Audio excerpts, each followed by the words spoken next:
In our last board meeting, which was held in October 2021, we wrote to the Ministry of Water, Sanitation and Irrigation, and we discussed with them the drought situation in our area, and the board resolved to take necessary interventions to help alleviate the worsening drought situation.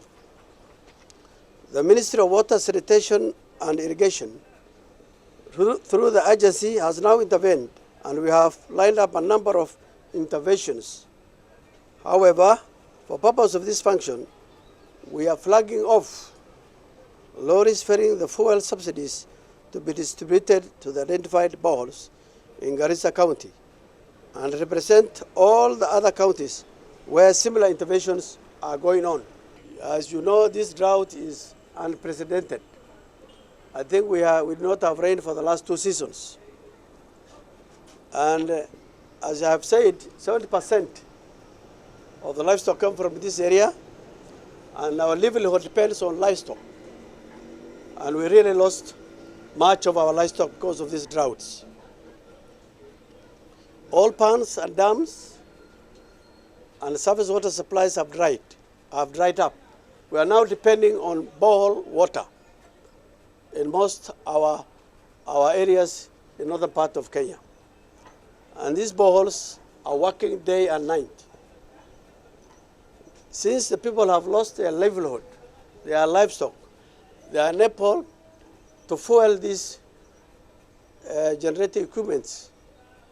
Therefore, this fuel will go to all the boreholes and most of the boreholes in these 6 counties. And we expect that when this fuel reaches their destinations in all the boreholes, water will be provided to the citizens of this area free of charge until such a time all the fuel has been used. It should be free of charge. There is no subsidy. What we are going to do is to ensure that this fuel is moved to those destinations within the shortest time possible. I know some of the areas are far-flung.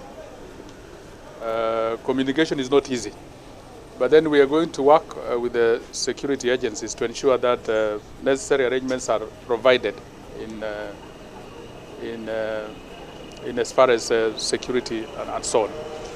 But on top of that, I want to assure you, Chairman, that through the structures we have on the ground, our chiefs and assistant chiefs will come in handy, because they are the ones on the ground and they will be able to work with the project committees, the borehole project committees on the ground, and ensure that this diesel is utilized to the last liter.